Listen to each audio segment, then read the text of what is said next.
반갑습니다. 이번 시간은 2023년 기출문제 중에서 오답률이 30% 이상이 되는 문제에 한해서만 문제를 어떻게 접근하고 우리가 공부를 어떻게 했는지 접목을 한번 시도해 보도록 하겠습니다. 실제로 공부한 내용을 어떻게 접목시키고 푸는지 애매하기 때문에 문제를 틀렸다고 보거든요. 여러분들이 한번 문제를 들여다보면서 우리 공부했던 내용을 한번 점검해 봅시다. 제목은요, 약점 보완 특강으로 잡았습니다. 자, 한번 들여다볼게요. 오답률이 30% 이상의 문제만 집중적으로 점검을 좀 해보겠습니다. 우선 2번 문제예요. 오답률이 31.73%입니다. 자, 이 문제는 특징이 뭘까요? 소방기본법 및 같은 법 시행 규칙상 화재 예방, 소방활동, 소방훈련을 위하여 사용되는 소방신호의 종류와 방법에 관한 내용으로 옳은 것은 여기 한번 볼까요? 분명히 법규의 내용입니다. 그런데 소방 기능의 시험 범위에 들어있었기 때문에 미리 공부를 좀 했어야 되고요. 그리고 이미 소방신호의 종류에 해당되는 것을 골라라 이미 출제가 됐습니다. 그에 관한 내용을 공부를 좀 했어야 되겠죠. 법규를 하는 학생이라면 절대 틀릴 수가 없는 내용입니다. 자, 한번 보세요. 우리가 어떻게 공부를 했냐면 이 문제의 정답은요, 먼저 점검하고 그리고 우리가 복습했던 내용 어떻게 공부하는지 한번 점검해 볼게요. 소방신호의 방법은 타종, 사이렌, 통풍대, 게시판, 기가 있습니다. 음성신호는 없어요. 2번 소방대의 비상소집을 하는 경우는 훈련신호를 사용한다. 정확하게 2번이 맞습니다. 3번 타종신호의 경계신호는 타종이니까 1타와 연 2타를 반복입니다. 그런데 5초 간격을 두고 30초씩 3회다. 그럼 타종 신호가 아니고 사이렌 신호입니다. 요거는 사이렌 신호가 이렇게 돼요. 그리고 소방 신호의 종류는 열심히 우리가 이렇게 였습니다. 경계 발화 해제 훈련, 경계 발화 해제 훈련, 경계 신호, 경계 발화 해제 훈련. 발화 신호가 없네요. 해제 신호와 훈련 신호, 비상 신호는 없습니다. 자, 이게 무슨 신호가 돼야 돼요? 발화 신호가 이렇게 돼야 됩니다.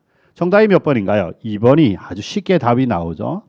그런데 생각보다 31.73%가 나왔다는 얘기는 아무래도 법규를 하지 않는 경채생들이 법규 내용이라 생각해서 공부를 하지 않았기 때문에 오답률이 높은 것으로 생각이 듭니다. 법규를 하는 학생이라면 이 문제를 틀릴 수가 없습니다. 자, 우리가 이제 공부를 어떻게 했는지 한번 들여다보세요. 소방신호의 종류와 방법에 이렇게 연습을 했죠. 전반적으로 문제가 나올 것을 이미 예상하고 있었기 때문에 소방신호의 종류는요, 경계, 발화, 해제, 훈련, 경계, 발화, 해제, 훈련, 경계, 발화, 해제, 훈련 이렇게 연습을 했고요. 그 소방신호의 방법은 타종, 사이렌, 그 밖의 신호에 통풍대, 게시판, 기가 이렇게 있습니다. 그 대신 방송은 발령하지 않는다 이렇게 연습을 했단 말이에요. 그리고 가장 중심이 되는 거 타종과 사이렌에서 경계 신호를 잘 보세요. 1타와 연 2타를 반복하고 사이렌은 5초 간격으로 30초씩 3회를 발령합니다. 5초 간격을 두고 30초씩 3회다. 나머지는 이제 여기서 유추가 가능해요. 발화 신호는 타종 마구 때려라 난타. 그리고 사이렌은요, 발을 동동 구른다. 요거 5초 간격으로 동동 5초씩 횟수 불변 3회 이렇게 했고요. 해제 신호는요, 무조건 1만 들어갑니다. 상당한 간격을 두고 1타씩이고 뒤에서 이렇게 하랬죠. 1회 1분이다. 1회 1분이다. 1만 들어간다. 훈련 신호의 타종은 더해라. 더하면 연 3타를 반복하게 되고요. 사이렌은 2배 횟수 불변, 경계 신호를 보고 2배 횟수 불변이니까 10초에 1분 간격을 10초 간격을 두고 1분씩 3회가 됩니다. 2배 횟수 불변, 10초 간격을 두고 1분씩 3회다 이렇게 들어가요. 연습하고 준비한 것만큼 정확하게 출제가 됐기 때문에 틀릴 만한 문제는 아닙니다. 그런데 오답률이 상당히 높다는 걸 알 수 있죠. 자, 기본이 얼마나 중요한지를 알 수가 있습니다. 그 다음 두 번째 오답률이 35.78%에 이르는 문제입니다. 재난및 안전관리 기본법상 재난관리 단계와 활동 내용의 연결이 옳지 않은 것은 자 이럴 때는요 어떻게 점검하야 됐나요? 옳지 않은 것은 꼭 밑줄 쳐서 틀린 걸 골라라 이렇게 점검해 주라 그랬죠. 그리고 이미 기출된 문제를 통해서 대비가 돼야 되는 그런 내용 등입니다. 보세요. 재난관리 단계는요 예방, 대비, 대응, 복구 단계로 나누어져 있고 기본 암기를 늘 이렇게 하랬습니다. 예방 단계에서는 재난안전 분야 종사자 교육이다. 우선은 말로만 슬쩍 설명을 해볼게요. 기본 암기라고 했죠. 그러니까 공부하란 대로만 했다 그러면 이런 문제 절대 틀릴 수가 없습니다. 재난안전 분야 종사자 교육입니다. 재난 방지 시설의 관리, 정부합동 안전 점검, 그리고 국가 핵심 기반의 지정 관리 이렇게 4개를 반드시 외우라고 그랬어요.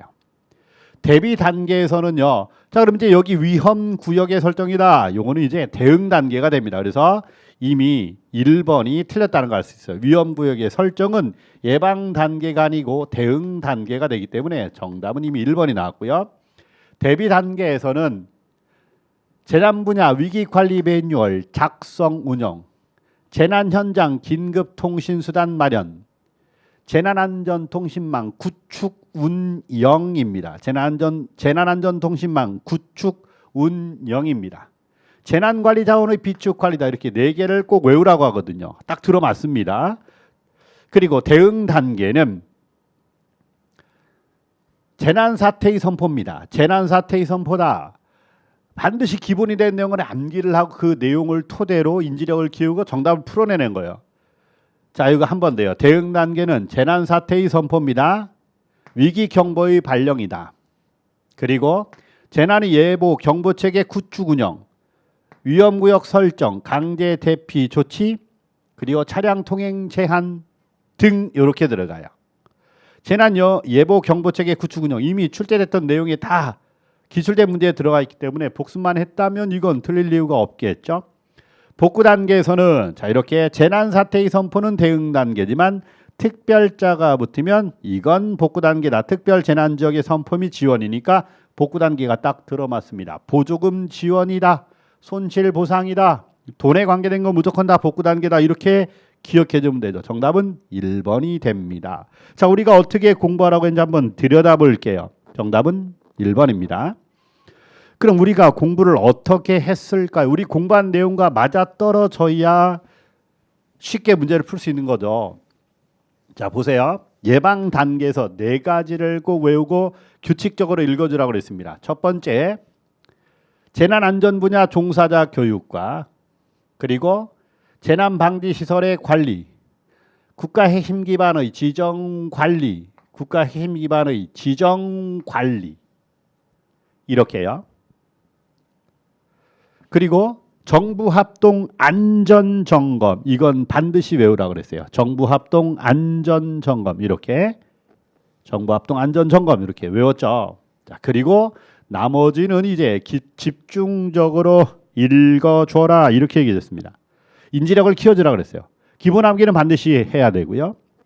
재난관리책임기관의 보세요. 재난관리책임기관의 장에 재난예방조치다. 예방이라는 단어가 들어가 있고요.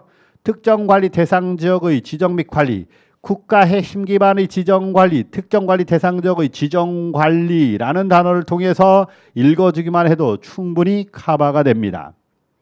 지방자치단체에 대한 지원 등 재난 예방을 위한 예방이라는 단어가 들어가 있습니다. 긴급 안전점검이다. 정부합동 안전점검을 외웠으니 긴급 안전점검이 쉽게 들어올 겁니다. 예방을 위한 안전조치 예방이 들어가 있죠. 그리고 안전 취약 계층에 대한 안전 환경 지원이다. 나머지 집중 안전 점검, 정부 합동 안전 점검이니 집중 안전 점검 기관 운영이다. 정부 합동 안전 점검, 집중 안전 점검. 이렇게 이제 나머지 내용은 이제 출제하기 좀 어려운 내용들로 구성이 되어 있습니다. 그러니까 기본 내용의 암기를 토대로 부수적인 부분을 인지력을 키워나간다면 아주 쉽게 문제를 풀 수가 있다라는 거죠. 이제 대비 단계로 넘어가 볼게요. 우리가 4개를 외우라 했죠. 대비 단계에서 첫 번째 재난 분야 위기 관리 매뉴얼 작성 운영입니다. 그리고 재난 현장 긴급 통신 수단 마련이에요. 그럼 요거 재난현장 긴급통신수단 마련 재난안전통신망 구축 운영입니다. 재난안전통신망 구축 운영이다. 이렇게 들어가요. 재난관리자원의 비축관리 이렇게 4개는 반드시 암기사항이에요. 자, 이제 대비 단계에서의 관리사항 나머지를 한번 잘 들여다보면요. 국가 재난관리 기준이 재정운영이다. 지정관리가 아닙니다. 재정운영이에요. 그리고 여기 재난분야 위기관리 매뉴얼 작성 운영, 기능별 재난대응 활동계획의 작성 활용 용어를 잘 보세요. 재난분야 위기관리 매뉴얼 작성 운영, 다중이용시설 등의 위기상황 매뉴얼 작성 관리 및 훈련. 이제 훈련이란 단어는 대응 단계, 대비 단계에서의 활동사항입니다. 이제 이 훈련이란 단어를 인지를 잘 해주면 돼요. 안전기준의 등록 및 심의 등 재난대비 훈련 기본계획이 수립이다. 훈련이 들어갑니다. 재난대비 훈련 실시입니다. 이렇게 훈련이라는 단어는 대비 단계에서의 관리사항이다라는 걸 알 수 있어요. 그러니까 기본 암기는 철저하게 해주고 이제 규칙적으로 읽어주고 반복하다 보면 인지력으로 모든 것들을 구별해낼 수가 있습니다. 100%는 아니지만 정답을 구분하는 데는 전혀 손색이 없다는 거죠. 대응 단계로 가볼게요. 대응 단계다. 재난 발생 초기에 가장 짧은 시간 동안의 관리사항입니다. 그러니까 재난사태의 선포는 맞지만 특별재난지역 선포는 아니다. 특별재난지역 선포는 복구 단계에서의 관리사항입니다. 그리고 반드시 외워야죠. 위기경보의 발령이다. 재난의 예보 경보체계 구축 운영이다. 이것들은 이미 전부 다 출제된 내용들입니다. 기출 내용이기 때문에 필히 암기가 돼 있어야 돼요. 동원명령, 대피명령, 위험구역 설정, 강제 대피 조치, 차량 통행 제한 등 이렇게 해서 내용을 이렇게 기억해 주세요. 그리고 이제 대응 단계에서는 재난 발생 초기에 수행하는 활동이기 때문에 어떤 단어가 키워드냐면 읽어주면 돼요. 응급조치다. 응급조치 그리고 긴급구조다. 응급조치 긴급구조란 단어를 잘 들여다보세요. 응급조치입니다. 응급부담입니다. 응급 긴급 이건 전부 다 대응 단계예요. 응급부담이다. 여기 보세요. 시도지사가 실시하는 응급조치 재난관리 책임기관의 장의 응급조치 지역통제단장의 응급조치 그리고 긴급구조가 들어가죠. 긴급구조는 긴급구조 활동 및 응급의료 지원 활동을 가장 적극적으로 해야 되는 단계는 대응 단계다. 이미 기출된 문제입니다. 긴급대응, 긴급구조 이렇게 활동에 대한 평가다. 긴급구조 대응 계획의 수립, 긴급구조 관련 특수번호, 전화서비스 등의 통합 연계. 자, 이거 조심해 줘야 돼요. 재난 대비 능력 보강. 대비 단계에서의 능력을 보강한다. 대비 다음에 보강하는 거니까 이거 조심해 주면 되겠네요. 이런 식으로 이제 하나씩 좀 더 보완 작업을 거치면 대응 단계에서의 관리 사항을 이렇게 모두 마무리를 칠 수가 있습니다. 이 복구 단계는요. 특별 재난지역 선포 외 복구비 지원이다. 그리고 손실 보상이다. 돈에 관계된 건 무조건 복구 단계다. 이렇게 기억하면요. 내용을 파악하기가 아주 쉽습니다. 내용을 한번 볼게요. 철저하게 외워야 되는 것은 바로 특별재난지역 선포입니다. 그리고 손실보상 돈이죠. 나머지 한번 보세요. 피해 신고 접수, 피해에 대해서 신고 및 조사 들어갑니다. 복구계획의 수립 시행, 복구가 들어가요. 복구계획에 따라 시행하는 사업, 복구가 들어갑니다. 특별재난선포 및 특별재난선포 및 지원, 특별재난지역, 특별자가 붙으면 이건 무슨 단계다? 복구 단계다. 특별재난지역 지원, 비용 돈입니다. 부담의 원칙, 응급지원에 필요한 비용 돈입니다. 내용을 외우는 게 아니고 인지력만 키워줘도 충분히 문제를 구분해낼 수 있다는 거죠. 치료 및 보상, 돈이 필요합니다. 포상, 그리고 굳고 보조 등의 지원이다. 지원, 포상, 보상 다 돈을 생각해 주면 돼요. 복구비, 선지급이다. 복구비 등의 반환이다. 다 돈이죠. 복구 단계는 외울 필요가 없습니다. 특별재난지역 선포를 중심으로 내용을 들여다보면 되겠죠. 자, 이렇게 내용을 공부한 것만 그대로 충실히 따라준다면 이건 누구나 다 쉽게 맞출 수 있는 내용이에요.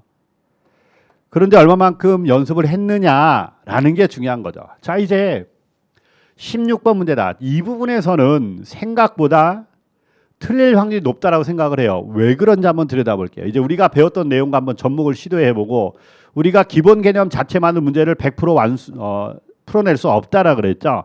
이제 단원별 문제라든지 아니면 특강의 문제를 또 다루기도 하고 계산하는 문제라든지 이런 것들은 이제 특강에서 다루기도 합니다. 그런 전반적인 기출 문제는 다 다루고요. 전반적인 과정의 노력의 결과로 좋은 점수를 얻을 수 있는 겁니다. 자, 그러면 16번 문제와 같은 경우 오답률이 48.15%예요. 거의 반은 다 틀렸다는 얘기죠. 어려웠다는 얘기입니다. 자, 이제 우리가 공부한 내용으로 들여다볼게요. 우린 이렇게 공부했습니다. 위험물의 류별 특성 중 옳은 것만을 보기 위해서 있는 대로 고른 것은 여기 보니까 염소산 나트륨이다. 나트륨 칼륨은 염류라고 해석해도 되고 알칼리 금속이라고 해도 된다. 무기라고 해석해도 됩니다. 탄소가 아니니까. 그러면 얘를 다시 한번 해석해 볼게요. 염소산 우리가 알고 있는 거. 염소산 염류. 염소산 염류, 산염류는 인류 위험물입니다. 염소산 염류, 염소산 염류, 과염소산 염류, 무기 과산화물, 인류 위험물. 질산 염류, 브롬산 염류, 요드산 염류, 과망간산 염류와 중크롬산 염류예요. 자, 그러면 우리가 공부하는 동안에 인류 위험물은 산화성 고체니까 불연성입니다. 공기 중에 수분을 흡수해서 녹는 조해성이 있고요. 물에 녹습니다. 염류는 다 물에 녹아요. 수용성이며 무색 또는 백색의 결정성 분말 형태다. 이미 기출된 문제에 무색 또는 백색의 결정성 분말 이미 내용이 들어가 있어요. 이거 정확하게 구별이 가능합니다. 우리가 연습한 것만큼만 하면 돼요. 나트륨 칼륨은 염류 또는 알칼리 금속 이것만 이렇게 집어넣으면 되는 거죠. 니은 마그네슘입니다. 철분 금속분 마그네슘은 물과 반응해 무슨 기체를 생성한다? 수소가스를 발생시킨다. 딱 들어맞네요. 디귿 황린입니다. 황화리는 이류 위험물, 황린은 삼류 위험물. 조심하세요. 황린은 자연 발화성은 맞지만 금수성은 아니다. 유일하게 삼류 위험물 중에 금수성 물질이 아닌 건 황린 하나밖에 없습니다. 그리고 약 34도씨에서 자연 발화다. 자연 발화가 일어나기 위한 조건은 열의 축적이 용이해야 된다. 이렇게 해줬죠. 열의 축적이 용이해야 된다. 그러면 황린은 공기 중에 상온에 노출되면 자, 이 부분 때문에 학생들이 굉장한 혼란을 일으킨 거예요. 액화되면서 이 자연 발화는 맞는데 자연 발화 뭐야? 그럼 액화의 정의가 뭘까요? 기체가 뭐를 될 때 액체로 된다. 이걸 액화라고 하잖아요. 기체가 액체로 되면 액화, 액체가 기체로 되면 기화가 됩니다. 자, 이때 잘 보세요. 이걸 액화라는 관점으로 보지 말고 자연 발화가 되려면 열의 흡수가 돼야 됩니다. 열의 흡수. 방출이 하는 거 열의 흡수. 그러니까 열의 흡수, 열의 축적이 돼야 돼. 열의 축적이다. 축적이 돼서 온도가 상승해야 됩니다. 자, 그럼 보세요. 거꾸로 액체가 기체로 되면 증발이 일어나고 기체로 변하며 열을 빼앗아 달아납니다. 그러니까 얘는 열을 빼앗아 달아나기 때문에 주변에 있는 황린의 온도가 황린의 가연물이 자연발화성 물질이 이게 기체로 변하면 떨어져 나가면 열을 흡수해서 달아나기 때문에 내부의 열에 축적이 되지 않고 온도가 하강이 됩니다. 황린의 온도가 하강이 된다. 열의 축적이 일어나지 않아요. 그런데 기체가 액체로 되면 어떻게 될까요? 기체가 액체로 된다는 얘기는 뭐예요? 액체에서 기체를 될 때 열을 빼앗아 달아난다면 거꾸로 기체에서 액체가 되면 열이 축적이 되는 거죠. 이때의 황린은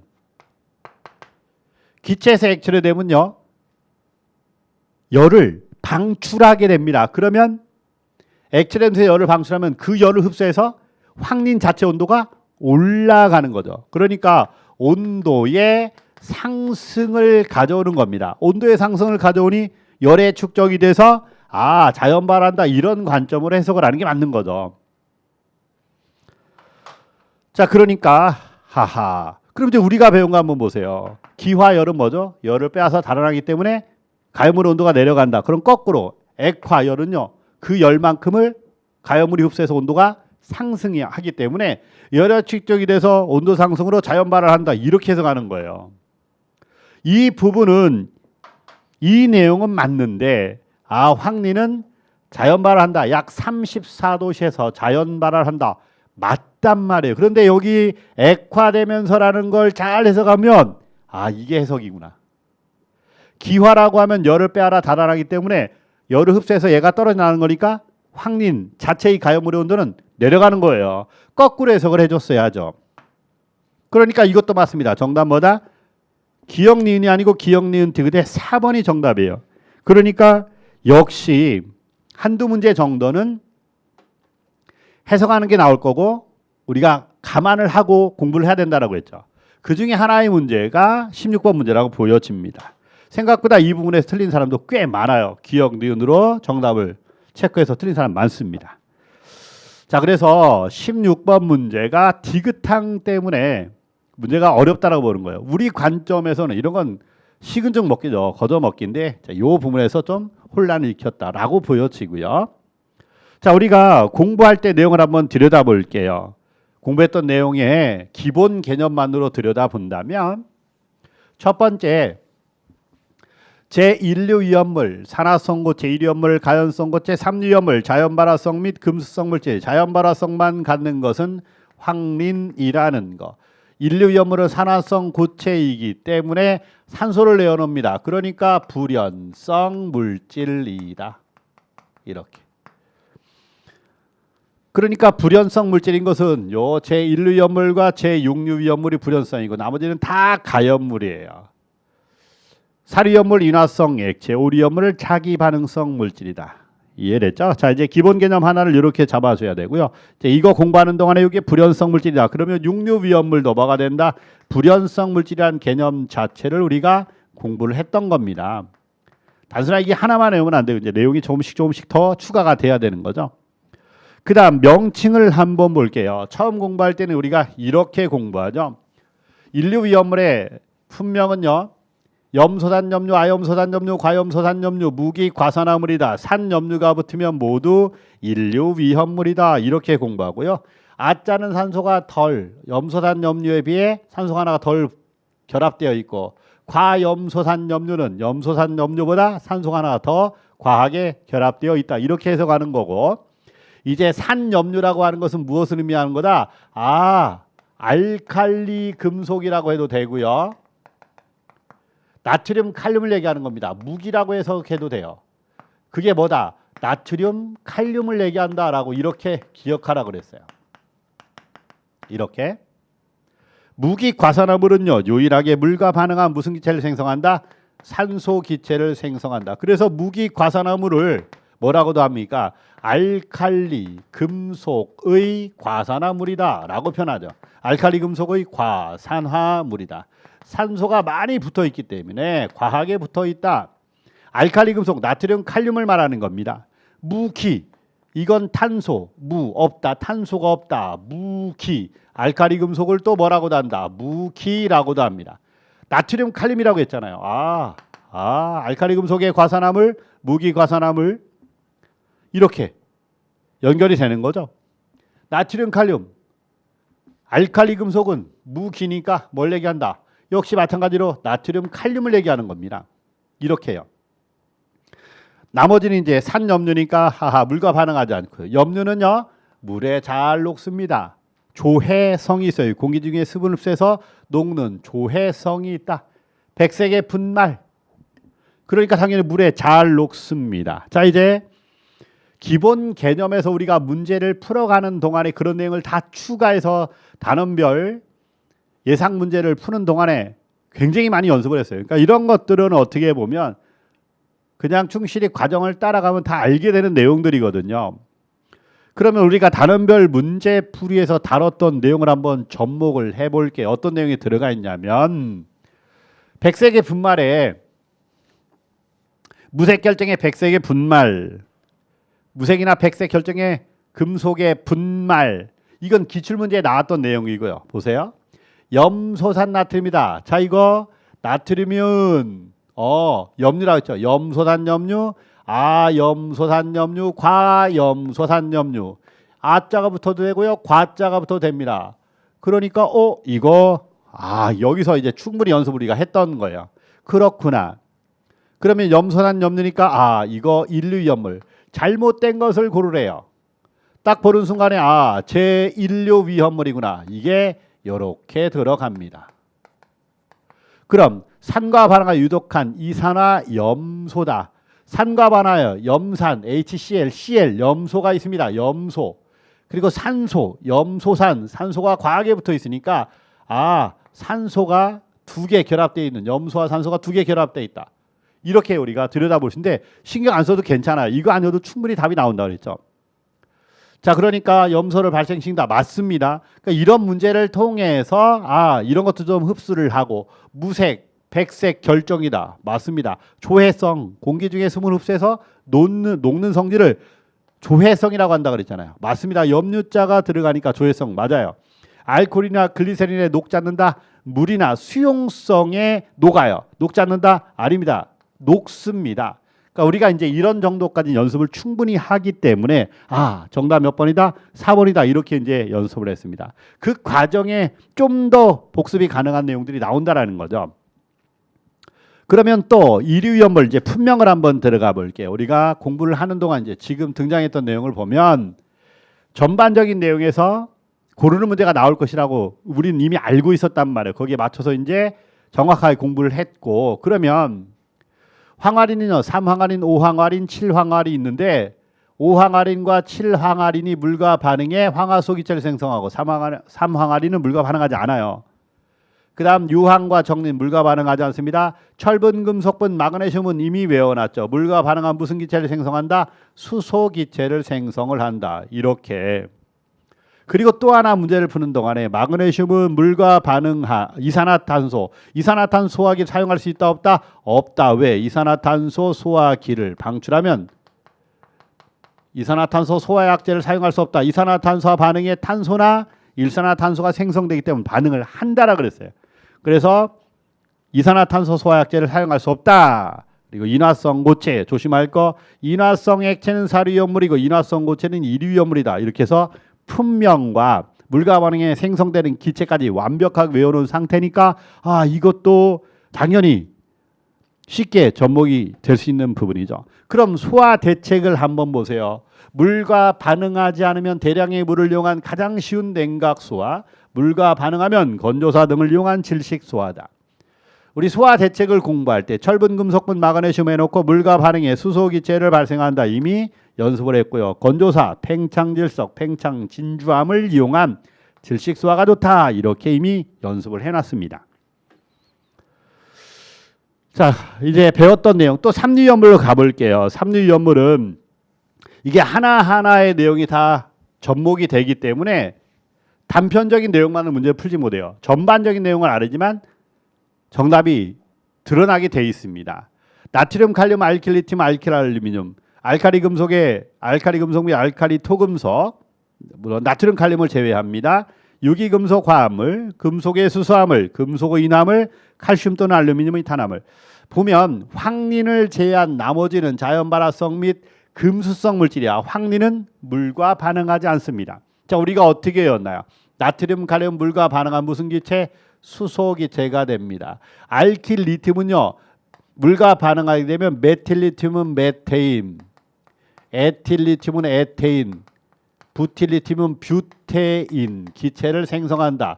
여기까지 외워놨죠? 알킬 알루미늄은 트리메틸 알루미늄, 메테인 물과 반응에 생성되는 기체, 트리에틸 알루미늄 에테인 기체를 생성을 합니다. 그리고 금속의 수소화물은 물과 반응하면 여기에 있네 수소 기체를 생성하고요. 금속의 인화물은 포스핀, 인이 어디 있지? 포스핀의 화학식 pH3. 여기 인이 있구나. 이렇게 외우라고 그랬죠. 자, 칼슘의 탄화물과 알루미늄의 탄화물. 칼슘의 탄화물은 아세틸렌 기체를 생성을 하고 알루미늄이 탄화물은 메테인 기체를 생성한다. 이미 이런 정도까지 우리가 충분히 외워놨기 때문에 대처가 가능한 겁니다. 그냥 막연하게 기본 개념의 내용, 단편적인 내용 하나만으로 문제를 푸는 게 아니에요. 전반적인 내용을 통해서 정답을 구분해낼 수 있도록 이렇게 출제가 됩니다. 자, 내년에도 똑같은 형태의 문제, 이미 출제 경향을 보여줬기 때문에 전반적인 내용을 묻는 문제가 계속 출제가 될 겁니다. 그러면 이제 18번 문제를 한번 볼게요. 18번 문제는 오답률이 36.88%입니다. 자, 한번 볼까요? 이 부분의 문제는 정답을 알고 있는 사람은요 쉽게 정답을 구분하고 넘어갔던 내용이에요. 우리가 강의를 진행하면서 암기해야 될 내용과 그리고 인지력을 기획해서 읽어줘야 된다라고 했던 부분을 잘 염두에 보세요. 한번 들여다보면 우리가 강의를 할 때 이렇게 했다고요. 우선 문제 자체를 보면 화재 조사 및 보고 규정에 관한 내용으로 옳지 않은 것, 옳지 않은 것, 틀린 걸 골라라 이런 얘기거든요. 건물의 소실 면적의 산정이다. 소실 면적, 정확하게 그 면적을 산정하래요. 이때는 소실 바닥 면적을 한다. 소실 입체 면적이 아니고 뭐다?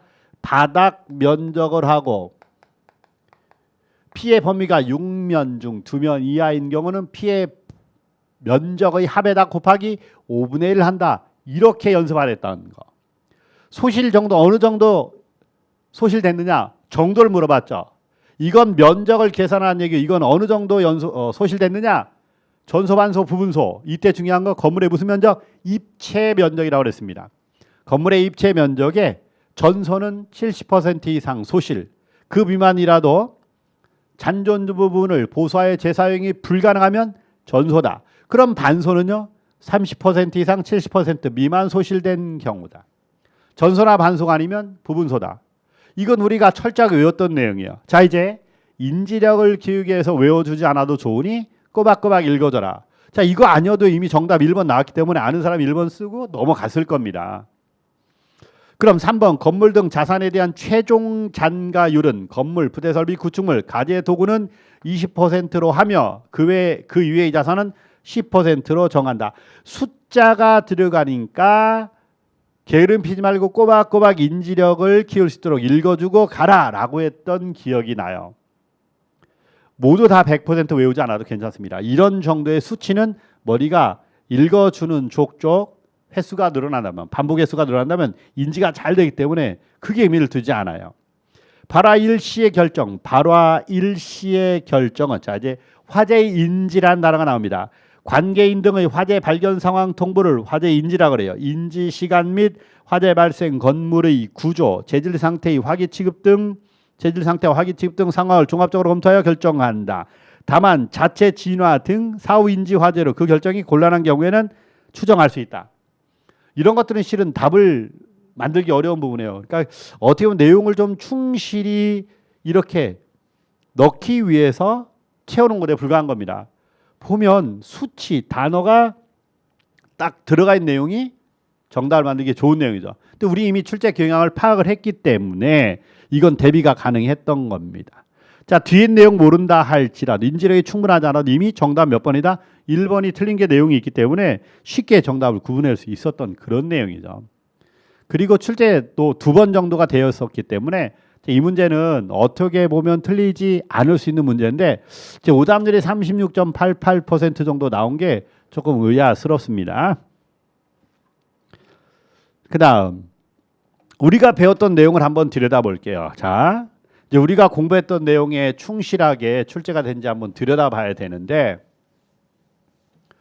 여기 보면 소실 정도예요. 단어 보세요. 어느 정도나 소실됐느냐 정도를 물어봤으니까 전소, 반소, 부분소예요. 모두 탔다, 전소, 반쯤 탔다, 반소, 부분소, 조금 탔다 이런 개념이잖아요. 그러니까 건물의 70% 이상 입체 면적에 대한 비율이에요. 입체 면적.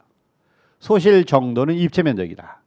그리고 그 미만이라 할지라도 건물의 70% 이상 소실된 경우 그 미만이라도 잔존 부분을 보수하여 재사용이 재사용이 불가능 그러면 전소라고 했습니다. 반소는 수치 잘 외워지는 거라 했어요. 30% 이상 70% 미만 소실 이미 내용에 들어가 있던 거죠. 전소나 반소가 아니면 다 부분소가 됩니다. 이미 우리가 충실히 외웠던 내용이라 정답을 쉽게 구분할 수 있는 내용이고요. 소실 면적의 산정이다. 자 보세요. 면적을 정확하게 계산하래요. 그러면 소실 바닥 면적으로 해요. 건물의 소실 면적 산정은 소실 바닥 면적으로 하되 화재 피해 범위가 6면 중 2면 이하면 피해 면적의 합에다가 곱하기 5분의 1 이걸 우리가 충실히 외웠던 내용입니다. 그러니까 얘도 명확하게 구분이 가능했던 거고요. 자 이제 규칙적으로 꼬박꼬박 읽어주라고 했던 내용 인지력이 필요하다라고 하는 내용을 한번 보세요. 보니까 발화 일시의 결정에 발화 일시의 결정은 관계자의 화재 발견 상황 통보를 인지라고 한다 그랬어요. 인지 시간 및 이걸 키워드로 잡으세요. 화재 발생 건물의 구조나 재질 상태, 화기 취급 등의 상황을 종합적으로 검토하여 결정한다. 다만 인지 시간은 소방건설에 최초로 신고된 시점을 말하며 자체 질환 등의 사후 인지 화재로 그 결정이 곤란한 경우에는 발생 시간을 추정할 수 있다. 자, 이걸 외울까요? 아니죠. 읽어서 이런 내용이 있구나라는 인지력만으로도 내용을 파악할 수가 있습니다. 자, 또 충실히 읽어두면 인지가 될 수 있는 부분이 뭐냐? 자, 이 내용을 한번 보세요. 화재 피해액의 산정이다. 이제 화재 피해액의 산정에서는 보니까 수치가 여기밖에 안 들어가 있어요. 내용을 한번 볼까요? 건물 등, 자 이제 읽어주다 보면 건물 등 자산에 대한 최종 잔가율은 건물, 부대 설비, 구축물, 가재 도구는 20%로 하며 그 이외의 자산은 10%로 정한다. 이렇게 됐네. 자산에 대한 20%냐 10%냐 20% 10%딱 떨어지는 수치이기 때문에 머리가 인지를 잘합니다. 읽어주는 것만으로도 충분하다고 볼 수 있어요. 자, 그래서 우리가 암기하는 것도 중요하고 인지를 시켜줘야 되는 것도 상당히 중요하다라는 걸 알 수 있습니다. 그 다음 가장 오답률이 높은 게 25번 문제예요. 16번 문제가 아니고 25번 문제입니다. 자, 이거는 도대체 우리가 배운 내용과 어떻게 연관되어 있나 한번 볼게요. 첫 번째, 포소화 설비에 관한 설명을 옳지 않은 것은 이건 내년에도 출제 확률이 굉장히 높다라고 보여집니다. 왜일까요? 이렇게 의외의 부분의 내용을 넣으면요, 계산하는 문제 등을 꼭 출제해 왔습니다. 그래서 이 부분에 관해서는 철저하게 연습을 좀 해줘라. 자, 우리가 특강을 통해서 팽창비로 계산하는 문제를 이미 여러 문제를 다뤄봤습니다. 기본 개념만으로는 고득점으로 넘어갈 수가 없어요. 이 부분은 한번 볼게요. 포가 팽창이 되려면 포원액과 물을 혼합을 해줘야 됩니다. 그리고 부피가 팽창을 해요. 그래서 팽창비의 공식은 팽창비는 얼마나 팽창이 됐느냐, 몇 배로 팽창이 됐느냐, 포원액의 최적에 수용액, 물을 집어넣어야 되겠죠. 수용액의 최적을 이렇게 방출전입니다. 방출전 포원액 최적에 수용액의 최적을 더한 값을 비교하는 거예요. 누구와? 방출 후 방출된 포의 최적을 말하는 거예요. 포의 최적.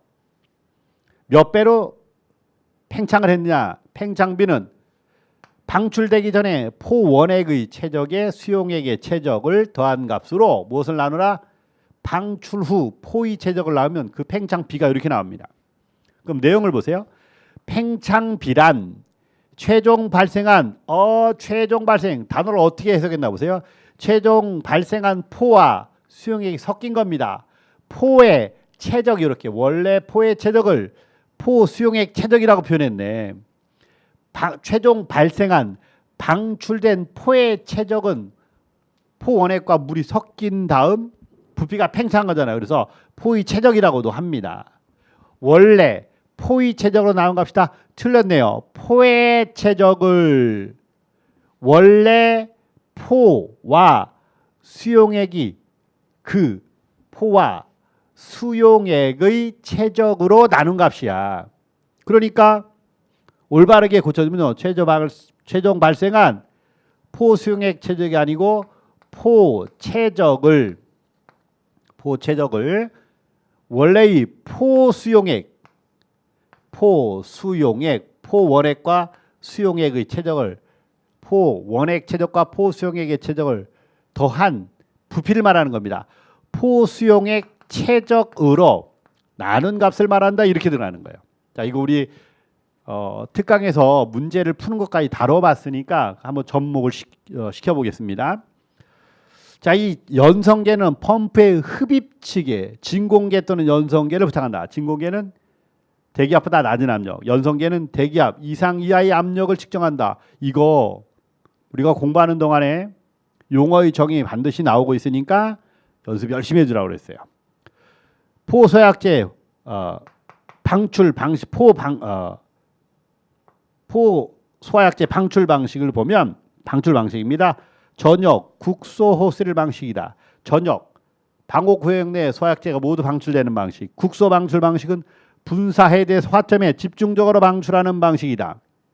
여기 보니까 분사헤드에서 직접적으로 화점에 소약제를 방출하는 방식이다. 맞습니다. 호스릴 방식은 말 그대로 호스를 이용해 사람이 직접 화점에 대고 방출하는 방식이에요. 국소 방출 방식 딱 들어맞네요. 프레셔 사이드 프로포셔널 방식이다. 포소약제 혼합 방식에는 펌프 라인 프레셔 사이드 사이드다. 하나 더 있네. 그러면 포소약제 압입용 펌프로 포소약제를 압입시켜 혼합하는 방식이다. 이 단어를 키워드로 잡으라고 그랬어요. 포소약제 압입용 펌프로 포소약제를 압입시켜 혼합하는 방식이다. 딱 들어맞네요. 그럼 정답은 뭐다? 1번이 틀렸다는 걸 알 수 있죠. 정답은 1번 이렇게 됩니다. 자, 그러면 여기서 마무리가 되면 안 돼요. 이건 분명히 팽창비가 들어갔기 때문에 이건 출제될 확률이 아주 높다. 내년에 2024년에는 이에 관계된 내용이 출제될 확률이 굉장히 높은데 유일하게 출제될 확률이 높은 내용이 바로 25번 문제입니다. 자, 이 팽창비를 이용한 문제가 어떻게 계산한 문제가 나올지 우리가 한번 연습을 해줘야 돼요. 자, 한번 보세요. 특강에서 우리가 이걸 다뤘습니다. 3%의 단백 포소약제다. 이거 포원액이 3%가 15리터래요. 팽창비가 100배랍니다. 포방출구를 통해 방출하였다면 방출된 포의 체적이 얼마냐요? 몇 리터냐요? 부피죠? 보세요. 자, 공식은 이렇게 들어갑니다. 팽창비는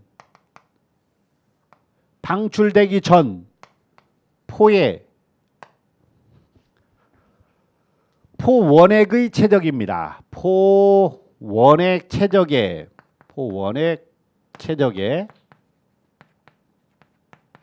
수용액의 체적이 이렇게 들어가야 돼요. 물을 혼합해 주는 거니까. 수용액의 체적, 포의 체적, 방출된 포의 체적이 이렇게 들어가는 겁니다. 그러면 포원액의 체적이 몇 퍼센트래요? 3%예요. 이때 3%일 때가 몇 리터랍니까? 15리터래요. 15리터. 그래? 그러면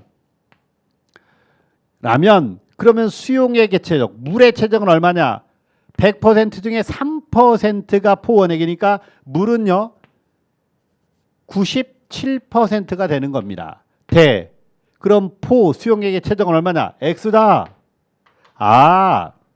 포원액의 체적이 15리터고 수용액의 체적은 몇 리터냐? X로 이렇게 놓은 겁니다. 그럼 내항과 외항의 곱은 같으니까 이렇게 되겠죠? 그럼 X는 X란 수용액의 체적을 말하는구나. 수용액의 체적 X는 이렇게 들어가죠? 3%분의 97% 곱하기 15리터가 됩니다. 퍼센트는 소거가 될 거니까 없애버리고, 자, 요거랑 하면 되죠. 3, 5, 15다. 5가 되네요.